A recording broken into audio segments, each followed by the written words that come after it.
de sermones.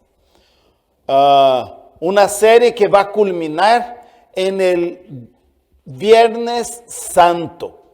Ya recuerde que nuestra iglesia tiene la tradición de tener servicios de Semana Santa.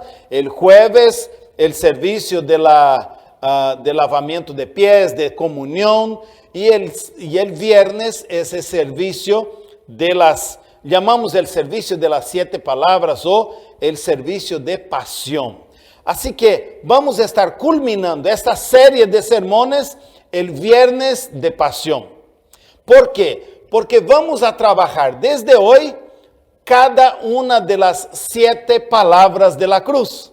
Y si hacemos las cuentas, entonces justamente la 6ª palabra será el Domingo de Ramos y la 7ª palabra el Viernes de Pasión.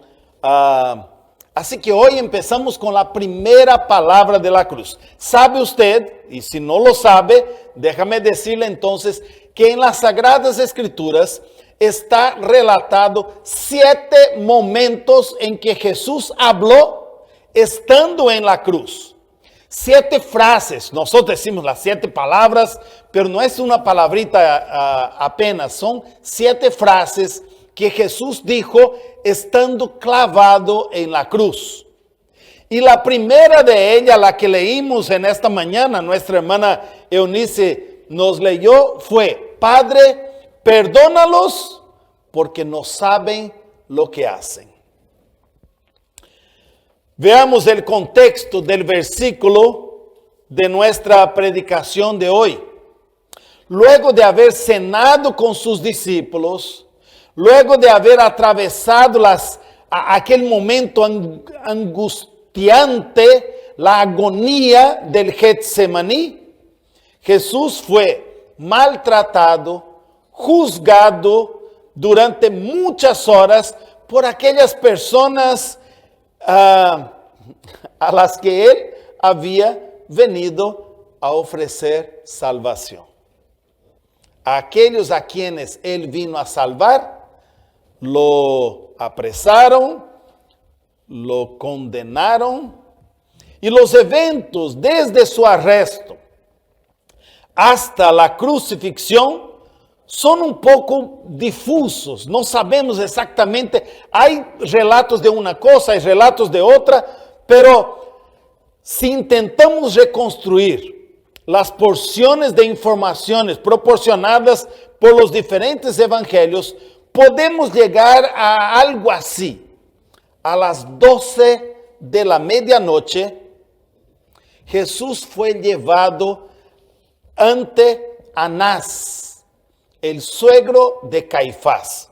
Si bien él había sido, Anás había sido destituido del cargo, el sumo sacerdote ahora era su yerno, Caifás. Pero es aquella cosa, ¿no? Aunque el viejo ya se jubiló, como que la tendencia, en vez de ir al que ahora está en el puesto, como que siguen yendo donde el anciano. Así que por eso fue a la casa de Caifás, pero se presentaron ante Anás y Caifás, que era el sumo sacerdote. Es por ello que se considera que en aquel entonces habían 2 sumos sacerdotes, pero cuando en realidad solo Caifás era oficialmente el sumo sacerdote. Anás se había jubilado, digamos así. Pero entre las 12 y las 4 de la mañana, él estuvo allí en la casa de Caifás, donde tuvo que comparecer ante los principales del Sanedrín. A las 4, alrededor de las 4, él fue llevado ante el Sanedrín en consejo oficial. A las 5 de la mañana fue llevado primero ante Pilatos. Pilatos dice: no, ustedes, cosa de ustedes, júzguenlo allá. Y entonces a las 6 de la mañana fue llevado ante Herodes. Pero después de hablar con Herodes y de no conseguir nada, vuelve entonces a las 6 y algo de la mañana ante Pilato, donde entonces fue expuesto a la multitud para ver si salvaban a este o a este otro, y la población decidió que debería crucificar más bien a Jesús en vez de el otro que estaba siendo expuesto en su lugar. Pero después de pasar por todo eso, después de las diversas veces que los judíos habían intentado matarlo, después de que lo hayan acusado injustamente, después de que hayan violado montones de leyes con el fin de condenarlo, después de sufrir de la manera que sufrió, ¿cómo pensamos que serían los sentimientos de Jesús hacia esas personas? Si él fuera tan solo un ser humano, seguramente los odiaría a todos. Estaría con la bilis, ¿verdad? Fluyendo la rabia, la furia, el odio. Sin embargo, aunque él sufrió siendo 100% hombre, Jesús también era 100% divino. Y aunque sabía que él tendría que sufrir, él estaba dispuesto a hacerlo para la salvación de la humanidad. Él nunca sintió odio. Él nunca sintió rencor hacia esas personas, sino que siempre tuvo una mirada de misericordia para con ellas, sabiendo que se estaban perdiendo. Recién acabando de clavarlo en la cruz, comienza entonces allí las varias horas de agonía que le esperaban entonces colgado del madero. Intentaron primero ofrecerle una clase de vino mezclado con hiel. Era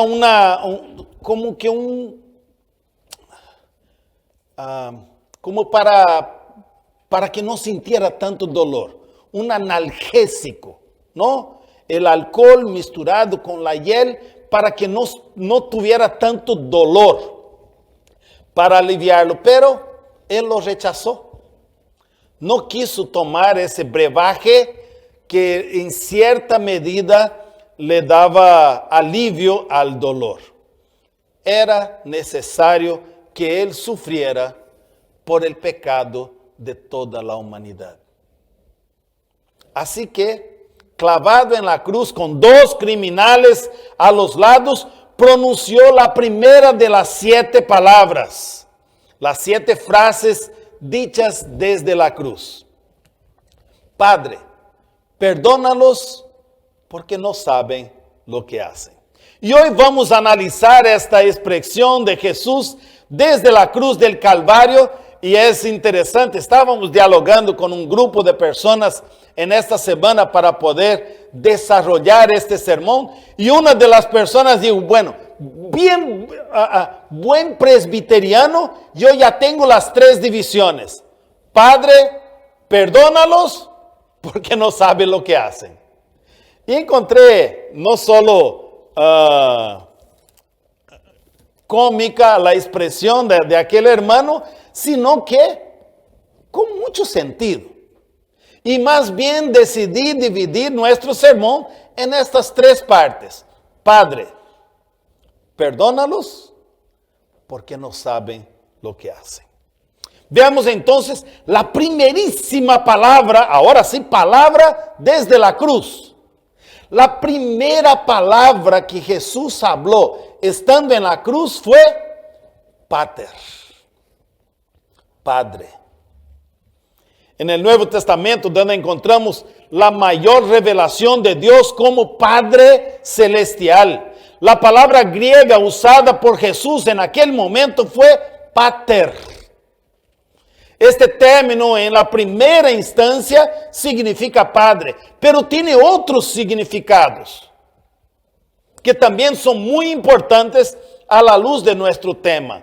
Pater, además, significa aquel que nutre, el que alimenta a su familia, el nutridor. No sé si la palabra nutridor existe, pero aquel que nutre, aquel que alimenta, es un sentido de pater. El otro sentido es aquel que protege, o sea, el protector.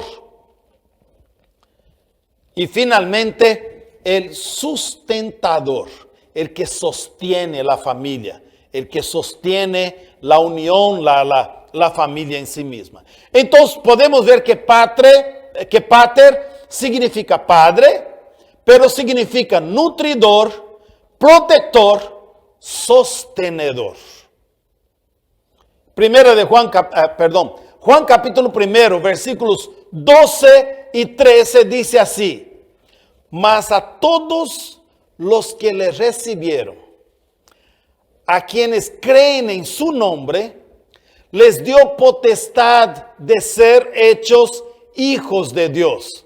Estos no nacieron de sangre, ni por voluntad de carne, ni por voluntad de varón, sino de Dios. Juan capítulo 1, versículos 12 y 13. Todos los que le recibieron, a quienes creen en su nombre, les dio la potestad de ser hechos hijos de Dios. Aquí vemos que nosotros somos engendrados por voluntad de Dios, no por voluntad de sangre, no por voluntad de personas, sino que fue Dios el que nos engendró a nosotros. Él es nuestro proveedor, Él es nuestro protector, Él es quien sostiene a cada uno de nosotros.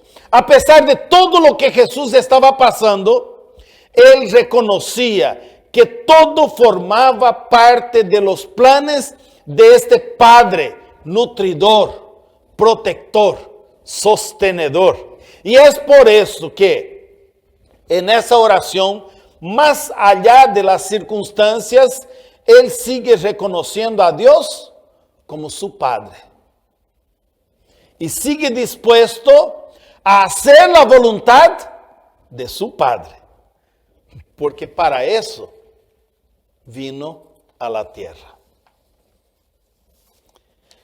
En el mismo Evangelio de Juan, en el capítulo 5,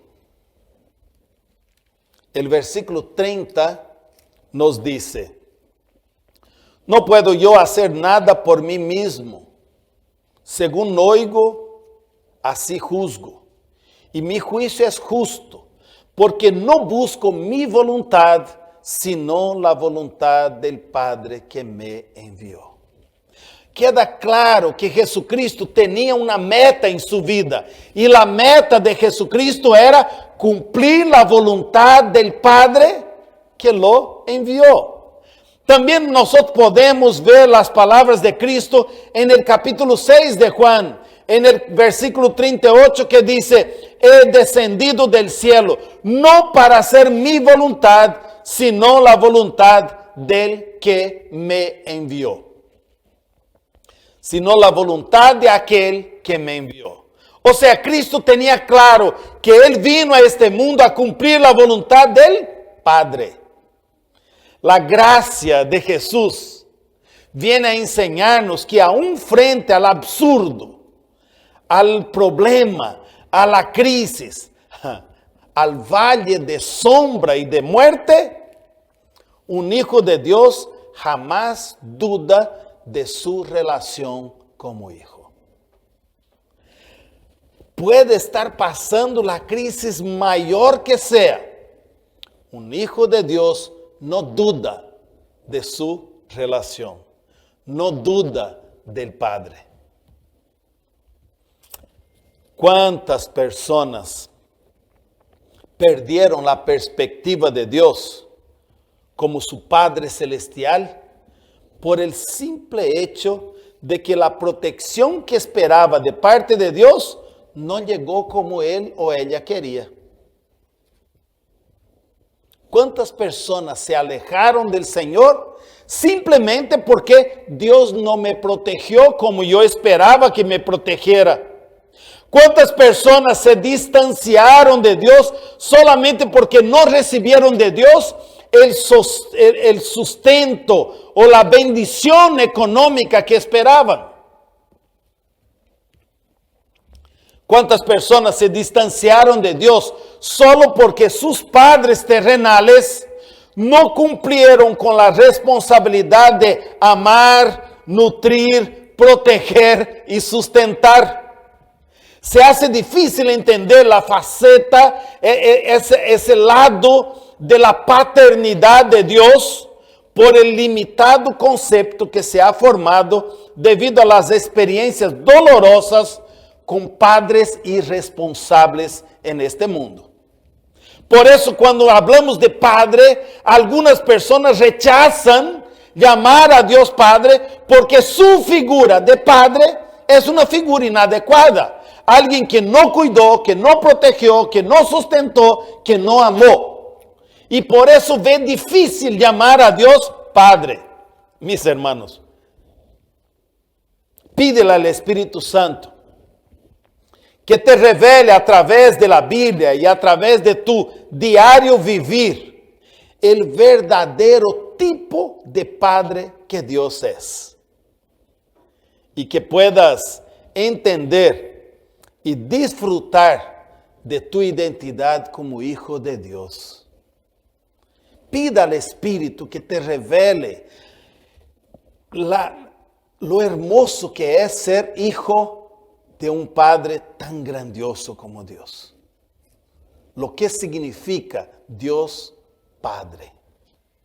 Dios tomó la iniciativa, mi hermano, de amarte, de adoptarte como hijo suyo. Ahora, depende de ti aceptarlo y disfrutarlo como Padre. Depende de ti. Cristo tenía bastante claro: yo vine a cumplir la voluntad de mi Padre. Y aunque en este momento esté enfrentando la agonía, el dolor, la muerte, Dios para mí sigue siendo Padre. Padre es la primera palabra de la cruz. Ojalá nosotros podamos tener también, mi hermano, mi hermana, ese sentido de paternidad, ese sentido de soy hijo, soy hija de Dios. La segunda palabra en esta frase es perdónalos. Jesús, lejos de pedir por su propia situación, y mira que en ocasiones, ¿no? Señor, ayúdame, Señor, sáname, Señor, líbrame, Señor, cuídame, Señor, dame, y mí. Y en muchas ocasiones nuestras oraciones están pensando en nosotros. No, pero yo pedí por mis hijos. Quiera o no, es una forma muy disfrazada de mostrar nuestro egoísmo. Como yo no quiero sufrir, y si veo mis hijos sufriendo, yo voy a sufrir, entonces pediré por mis hijos.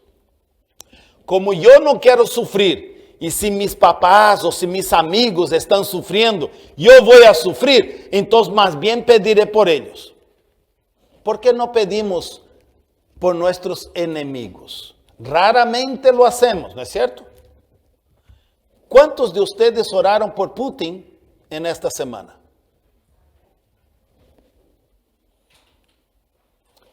Sabemos, y aquellos que nos están viendo por internet, tal vez en otro horario diferido, en otro día, en este momento,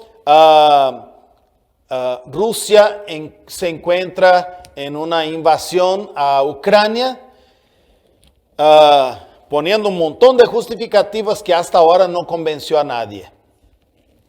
Y lamentablemente, la dirección de esta invasión está en manos del presidente de Rusia, Vladimir Putin. ¿Cuántos de nosotros hemos orado por Putin? Creo que hemos orado por Zelensky, por los ucranianos, hasta por los rusos que están sufriendo allá en Rusia. Pero hemos orado por nuestros, no voy a poner la palabra enemigos como si fuera mi enemigo, Putin, no. Pero ¿será que hemos orado por aquellos que no son nuestros queridos? Jesús estaba muriendo en aquel momento, sufriendo en la cruz. Y en vez de pedir por él y decir, Señor, mira, cauteriza esa herida, o haz algo para que yo no sufra tanto, quítame el dolor, o algo, o sácame de aquí. Pero Cristo no pidió nada de eso. Y en vez de pedir por sí mismo, Él centra su oración en los demás. Es por ello que nuestro gran intercesor es Jesucristo. En lugar de pedir por alivio de su dolor, por el rescate en aquel momento, o por cualquier otra cosa que resultara en beneficio de su propia persona, Él se negó por completo a sí mismo para hablar a Dios en favor de los demás, en favor de aquellos que lo estaban acusando, torturando, asesinando. Pero no solo está hablando en favor de otro cualquiera, sino que estaba hablando en favor de aquellos que lo estaban torturando, que lo estaban llevando a la muerte. A pesar de todo, nuestro Señor amaba a estos hombres. Y en su locura, ellos habían tomado la decisión de matarlo.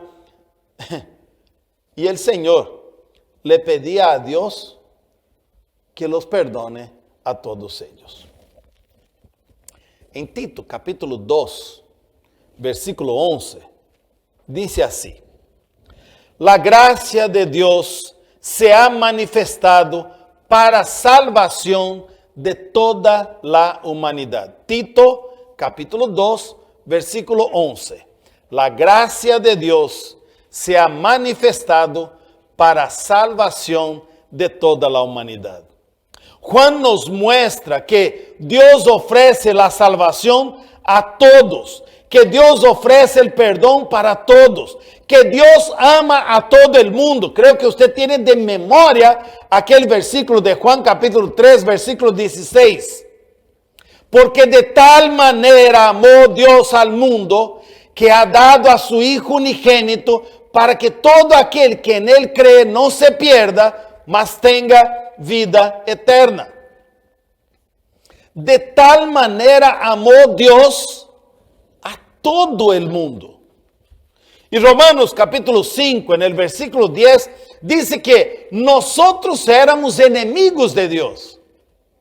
Mira qué interesante, el versículo dice, porque si siendo enemigos fuimos reconciliados con Dios por la muerte de su Hijo, mucho más estando reconciliados seremos salvos por su vida. Cristo, a partir de este clamor de perdón, de esta demostración de amor hacia sus enemigos, o sea, todos nosotros, porque en aquel momento Cristo no demostró amor solo para aquellos que estaban alrededor de ellos. Demostró amor por nosotros, que como dice el apóstol Pablo, éramos enemigos de él. Pues si Cristo ha pedido perdón por sus enemigos, pidiendo perdón por aquellos que lo despreciaron, Jesús estaba estableciendo un precedente que debía ser obedecido por todo aquel que quisiera ser su discípulo. Cristo senta aquí un precedente para que todo aquel que quiera ser mi discípulo debe también perdonar a los que lo rodean, incluso a sus enemigos. Es por eso que el precio del discipulado tiene que ver con negarnos a nosotros mismos. Y es por eso que Jesús nos llamó a amar a nuestros enemigos. Allá en Mateo capítulo 5, verso 44, Él nos dice, pero yo os digo, amad a vuestros enemigos. Mateo 5, 44. Amad a vuestros enemigos. Bendecid a los que os maldicen. Haced bien a los que os odian. Y orad por los que os ultrajan y os persiguen. Bien difícil, ¿verdad? Es bien complicado esa orden de Jesús para nosotros. O sea, amar a los enemigos, bendecir a quien nos está maldiciendo, hacer el bien a quien nos odian y orar por aquellos que nos ultrajan y nos persiguen. Él no nos estaba dando ninguna instrucción de algo que él mismo no hubiera cumplido. Hay una frase muy popular entre los maestros, ¿no? De diferentes profesiones, que cuando van a enseñar a sus pupilos, les enseñan una manera un tanto más difícil. Yo me acuerdo cuando en algún tiempo, allá en jovencito, trabajé en una industria de joyas. Y para pulir los anillos, ¿no? En un motor muy fuerte, habría que agarrar con las dos manos el anillito y ponerlo así para ir puliéndolo, para ir lijando por dentro.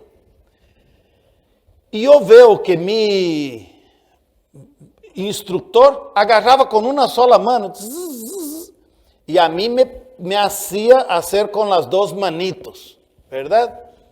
¿Y por qué? Y en un momento yo le pregunté, pero ¿por qué tú haces con una sola y yo tengo que hacer con dos? Y me dice la peor frase que ya escuché en el mundo. Haz lo que digo y no lo que hago. Esa es una manera terrible de ser un maestro, de ser un orientador. Haz lo que digo y no lo que yo hago, pues da el ejemplo de cómo hay que hacer. Cristo no usó esa frase. Más bien Cristo dijo, haz lo que yo hago, no solo lo que yo digo. Haz lo que yo hago.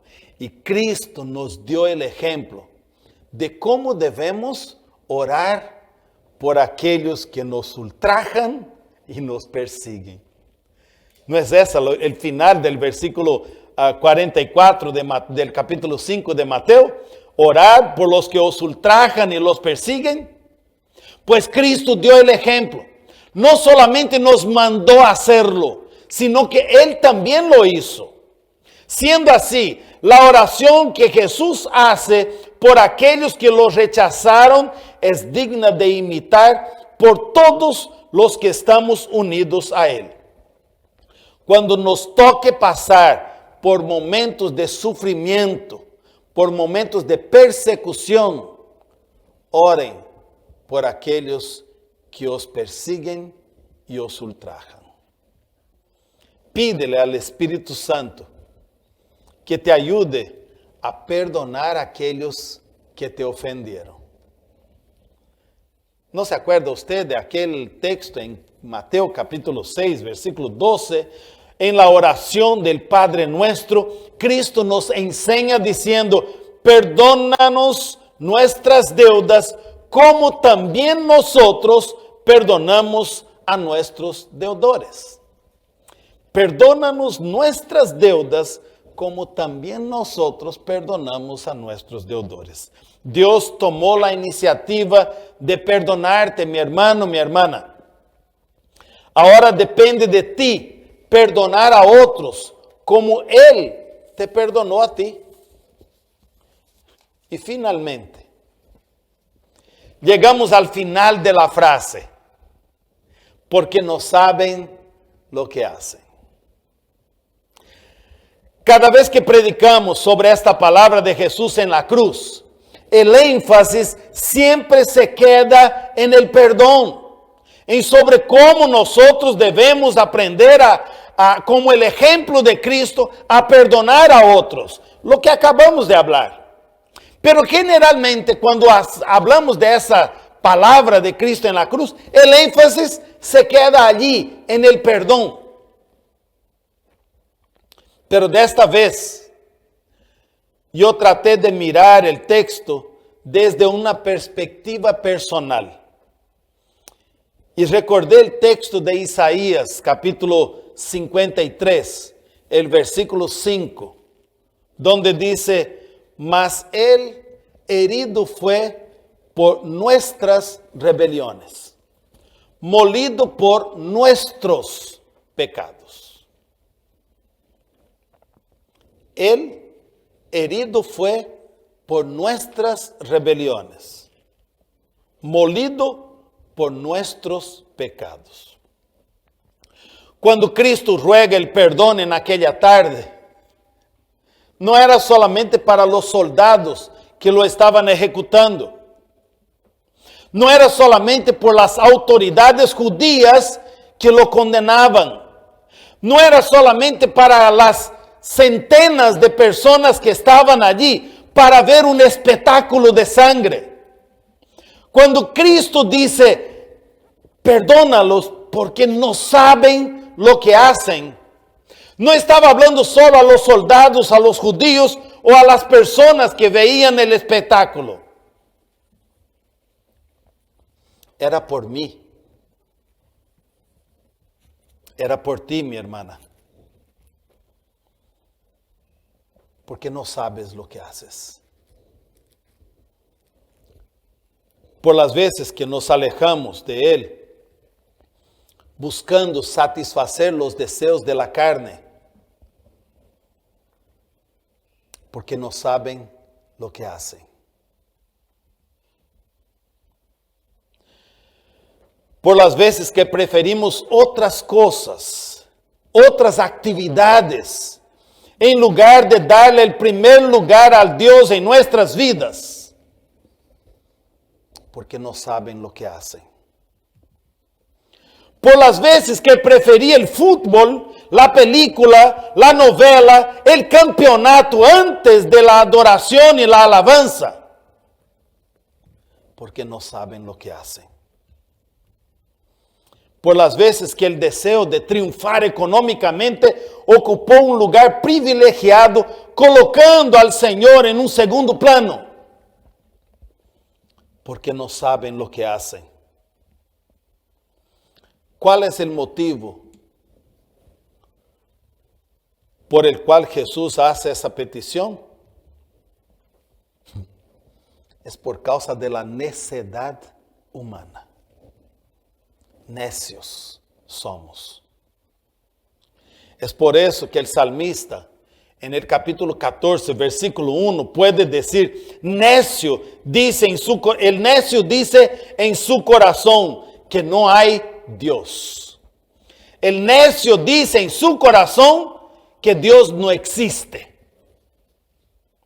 Ante las maravillas de la creación, mis hermanos, es imposible no reconocer que hay un Dios maravilloso. Detrás de todas las cosas que nosotros vemos, es imposible no ver a Dios. Hay un hermoso himno que dice: Señor mi Dios, al contemplar los cielos, el firmamento y las estrellas mil, al oír tu voz en los potentes truenos y ver brillar el sol en su cenit, repito, es imposible no reconocer que hay un Dios atrás de todas estas cosas. De la misma manera, mis hermanos, no tiene sentido pensar en que la humanidad rechazara al Hijo de Dios en todas las profecías que se cumplieron en Él. ellos no sabían lo que hacían. Estaba evidente delante de ellos que aquel era el Mesías. La semana pasada nosotros hablamos de aquel momento en que Juan manda a sus discípulos a preguntar: Señor, ¿eres tú o esperamos a otro? Y Cristo no contestó con: sí, soy yo, mándale decirles que no. Lo demostró con su acción. Los ciegos ven, los sordos oyen, los paralíticos caminan. Vaya y diga eso a Juan. El Mesías ha llegado. Era una completa locura lo que estaban haciendo aquellos hombres, porque era evidente que este era el Mesías. Pero aún así Cristo dice: ellos no saben lo que hacen. Es por eso que ante tal sinsentido, Jesús pide que se les sea perdonado este pecado. Pídele, mi hermano, mi hermana, al Espíritu Santo que te ayude a examinar tu corazón y ver si hay algo en tu vida que necesite el arrepentimiento, que necesite el perdón del Señor. Pídele al Espíritu que te ayude a examinar, a ver dentro de ti qué hay dentro de mí que me esté desviando de los caminos del Señor. Hechos capítulo 3, versículo 19, dice así: así que arrepentíos y convertíos, para que sean borrados vuestros pecados, para que vengan de la presencia del Señor tiempos de refrigerio. Arrepentíos, para que sus pecados sean perdonados y que venga para ti tiempos de bonanza, tiempo de refrigerio, tiempo de paz, tiempo de alegría. Las Escrituras nos muestran que el propio Jesús dio énfasis al arrepentimiento para perdón de pecados. En el capítulo 4 de Mateo, en el versículo 17 dice: desde entonces comenzó Jesús a predicar y a decir: arrepentíos, porque el reino de los cielos se ha acercado. Es tiempo de arrepentirse. Es tiempo de colocar ese no saben lo que hacen sobre nuestras actitudes. Es tiempo de acercarnos al Señor y decir: Señor, perdóname, yo no sabía lo que hacía. Yo no sabía lo que hacía. Cristo, a través de esta palabra en la cruz, nos enseña a amar a Dios Padre sobre todas las cosas. Dios es un Padre amoroso. Cristo nos enseña también que debemos perdonar a aquellos que nos ofenden, porque solo así nosotros también recibiremos el perdón de nuestro Dios. Y Cristo nos enseña a vivir una vida de arrepentimiento y a buscar el perdón pleno que nos transforma y que nos hace nuevas criaturas, que transforma nuestra vida, que transforma nuestra manera de vivir, que transforma nuestra manera de ser. 2 Corintios capítulo 5, versículo 17 nos dice: de modo que si alguno está en Cristo, nueva criatura es. Las cosas viejas pasaron, todas son hechas nuevas. Padre, perdónanos, porque no sabemos lo que hacemos. Haznos nueva criatura y ayúdanos a servirte siempre, en espíritu y en verdad. Que sea esta nuestra oración, rogando del Señor el perdón para nuestras faltas y buscando realmente sentir ese amor del Padre sobre nosotros, que sepamos nosotros realmente perdonar a aquellos que están alrededor nuestro, que sepamos vivir una vida que reconoce que fue por nuestra causa que Jesús fue clavado en el madero. Padre, perdónanos, porque no sabemos lo que hacemos. Inclinemos nuestros rostros. Padre Santo y Dios bendito, gracias, Señor, por tu perdón. Gracias, Señor, por acercarte hacia nosotros, por amarnos aún cuando éramos rebeldes. Gracias, Señor, por tu amor infinito, por tu gracia redentora. Una vez más, Señor, colocamos nuestras vidas delante de ti.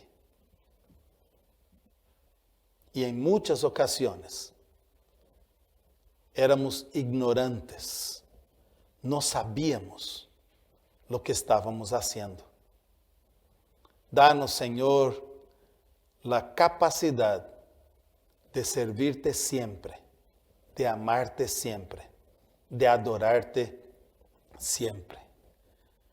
Colocamos, Señor, nuestras vidas delante de ti. Perdónanos, Señor.